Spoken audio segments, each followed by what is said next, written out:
In today's video, I'm going to show you how to change public profile name on Snapchat quick and easy. First, make sure that the Snapchat app is updated in here in App Store or Play Store to enjoy the latest features in the app.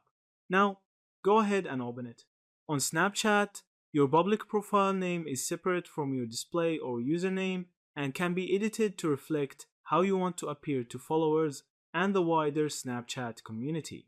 To change it quickly, in here, tap your profile icon in the top left corner, then scroll down to the Public Profiles section and select your profile. Once inside your public profile, tap the Edit Public Profile button. Here you'll see the field for profile name. Tap it, type in your new name, and confirm by saving. The change is immediate, and your new name will appear on your public profile for everyone who can see it.